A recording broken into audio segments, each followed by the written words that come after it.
मंगल भवन मंगल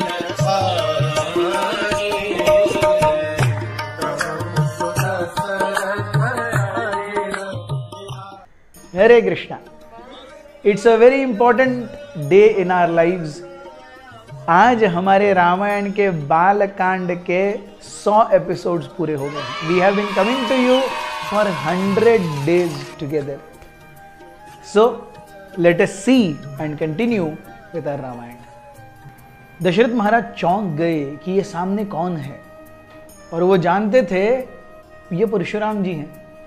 वही परशुराम हैं जिनसे दशरथ महाराज बच बच के भागा करते थे, जिनके कारण दशरथ महाराज ने 353 शादियां की थी, जिनसे बचने के लिए दशरथ महाराज ने अपना पूरा जीवन खपा दिया। फाइनली वो व्यक्ति सामने आकर के खड़े ही हो गए, और दशरथ महाराज देख रहे थे उनकी भुजाओं को, उनकी जांघों को, उनकी कमर को, उनके तेज को।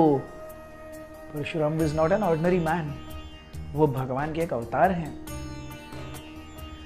दशरथ महाराज सोचने लगे, अरे इतने समय तक परशुराम जी आए नहीं। मैंने सोचा था कि परशुराम जी महेंद्र पर्वत पर तपस्या करने वापस चले गए होंगे, क्या वो नहीं गए? दशरथ महाराज डर गए कि क्या परशुराम जी ने फिर से एक बार दशरथ महाराज और राम और उनके वंश को खत्म करने का निश्चय कर लिया है, क्योंकि अल्टीमेटली परशुराम जी ने पूरे पृथ्वी को क्षत्रिय विहीन ही किया था, और ये क्षत्रिय थे। So what is he up to? Dasharath Maharaj had no clue, but he was not himself. Dasharath Maharaj बहुत डरे हुए थे। परशुराम जी का आना इतना जोरदार था कि वशिष्ठ मुनि, दशरथ, राम, लक्ष्मण, भरत और शत्रुघ्न और उनकी पत्नियां, ये छोड़ करके बाकी प्रैक्टिकली सभी बेहोश हो गए। परशुराम जी ने वहाँ पर जो थोड़े 2-4 साधु बचे हुए थे, जो गिरे पड़े नहीं थे, उन्होंने परशुराम जी का स्तवन किया, उनके गौरव गाथा गाई। परशुराम जी ने सब सुना और बहुत ही भयंकर आवाज में कहने लगे कि मैं महेंद्र पर्वत पर तपस्या कर रहा था, और एक भारी भरकम भीषण प्रत्यंचा की आवाज ने मेरे तपस्या को भंग कर दिया। मैं जानता हूं कि राम शिव चाप के भंग होने का कारण है, इसीलिए मैं राम को अपना चाप दिखाने के लिए, विष्णु चाप दिखाने के लिए आया हूं। क्या राम जितने आसानी से उन्होंने शिव चाप को भंग किया, उतनी आसानी से क्या विष्णु चाप को भी भंग करेंगे? ऐसा कह करके परशुराम जी ने वो सुनहरा विष्णु चाप राम के आगे रख दिया।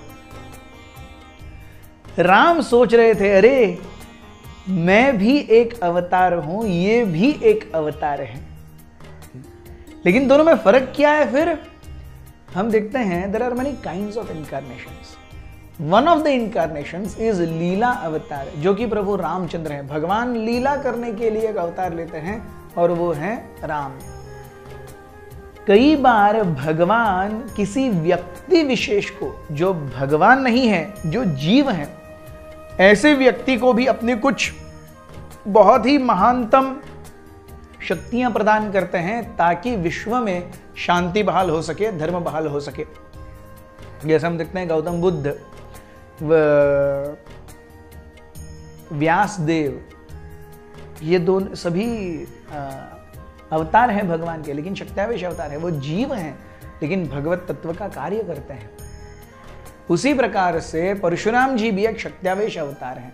ही is a living entity, a jiva who is overpowered, who is given special powers by Lord Vishnu.